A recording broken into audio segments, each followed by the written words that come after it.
हमारा पहला क्वेश्चन जो दिया है अति लघुत्तरी का है, जिसमें पहला क्वेश्चन कहा है कि 0 व 500 के बीच 7 के गुणांकों का योग जो है ज्ञात करना है। तो हमको 0 और 500 के बीच 7 के गुणांकों का योग ज्ञात करना है। तो इसके लिए हम क्या करेंगे, सबसे पहले 0 के बाद पहला कौन सा ऐसा गुणनखंड है जो 7 से विभाजित होगा। तो 0 के बाद 7 ही पहला वह गुणनखंड है जो 7 से विभाजित हो रहा है।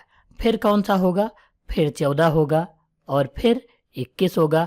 फिर ऐसे ही हम डैश कर देंगे। अब इसके बाद समझो कि लास्ट वाला कौन सा ऐसा नंबर होगा कि जो 700 से डिवाइड होगा, यानी 500 दिया हुआ है। अब इससे पहले वाला कौन सा नंबर होगा जो 7 से विभाजित होगा। तो हम क्या करेंगे, 7 से जो है 500 को भाग दे देंगे। तो यहाँ पर हम 7 सती 49 लगाएंगे और फिर 1 बच जाएगा। फिर यहाँ 0 उतारेंगे, 7 एकम 7 लगाएंगे, रिमाइंडर यानी शेषफल जो है कितना आ गया, 3 बच रहा है। तो इसका मतलब है कि 3 जो है अगर हम 500 से घटा दें तो वह नंबर होगा जो 7 से डिवाइड होगा। यानी 500 से हम कितना घटाएंगे, 3 घटाएंगे तो 497 बच जाएगा। तो 497 ऐसी संख्या है 500 से पहले की जो 7 से विभाजित है। तो हम यहाँ पर कितना लिखेंगे, 497 लिख देंगे। अब यहाँ पर समझो हम जो है फार्मूला लगाएंगे। कौन सा, सबसे पहले जो है हमको योग ज्ञात करना है। तो योग ज्ञात करने के लिए हम सीधे फार्मूला नहीं लगा सकते, क्योंकि हमको जो है नंबर नहीं पता है कितनी संख्याएं हैं जो 7 से विभाजित होंगी, 7 और 497 वाले के बीच की। तो हम सबसे पहले क्या करते हैं, n ज्ञात करेंगे। तो n ज्ञात करने के लिए हम फार्मूला लगाएंगे। an बराबर, an क्या होता है, अंतिम संख्या, बराबर a plus n minus 1 into D.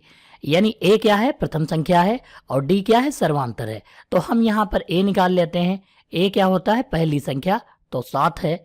फिर हम जो है यहाँ an लिख लेते हैं। an कौन सी है, अंतिम संख्या, 497 दिया हुआ है, वो हम लिख लेंगे।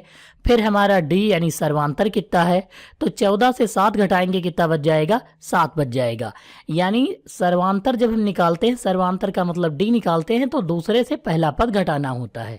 तो हमारी ये वैल्यू आ गई। अब इनको यहाँ पर पुट करेंगे, यानी an की जगह पर 497 बराबर a की जगह पर हम 7 रखेंगे और प्लस लगाएंगे, और फिर n-1 दिया हुआ है तो हम n-1 लिख लेंगे और d की जगह पर भी 7 लिख लेंगे।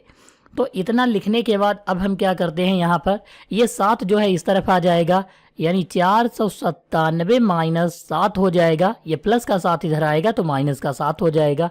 यहाँ पर लिखेंगे n-1 इंटू 7। ये जो दिया है 497 से 7 घटाएंगे तो 490 बच जाएगा, ये हम लिख लेंगे। यहाँ पर देखो ये 7 गुणे में है और गुणे वाला बराबर के दूसरी तरफ बटे में जाता है, यानी ये इसके बटे में आ जाएगा। तो यहाँ पर कितना होगा, n-1 बच जाएगा। अब यहाँ पर 7 से हम अगर जो काटेंगे तो 7 सती 49, ये 0 है तो 0 लिख लेंगे। यानी यहाँ पर जो वैल्यू आई है n-1 की वो 70 आ गई है।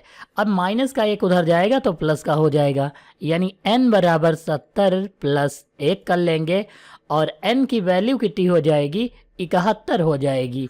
यहाँ पर जो है n का मान कितना आ गया, 71 आ गया, जिसे हम यहाँ पर लिख लेंगे। अब हमको यहाँ पर जो है योगफल ज्ञात करना है।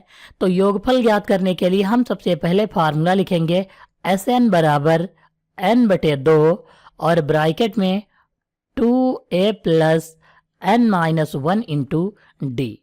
ये हम जो है फार्मूला लगाएंगे, इसको हम सबसे पहले यहाँ पर लिख लेंगे। n/2, n का मान कितना आया है, 71 आया है, बटे में 2 लिखेंगे, ब्रैकेट 2 गुणे a की जगह पर 7 लिखना है क्योंकि a का मान 7 है। फिर प्लस लगाएंगे, n-1, n की जगह पर कितना लिखना है, 71 लिखना है, तो हम यहाँ पर लिखेंगे 71 माइनस 1 लिखेंगे और इंटू d का मान भी 7 है तो 7 लिख लेंगे। यहाँ पर इतनी जो वैल्यू दी थी उसे हमने जो है नोट कर ली। अब यहाँ पर जो है 71/2 लिखेंगे, फिर ब्रैकेट में 2 सती 14 लिखेंगे, प्लस लगाएंगे, 71 से 1 घटाएंगे तो कितना बच जाएगा, 70, और ये गुणे वाला 7 लिख लेंगे।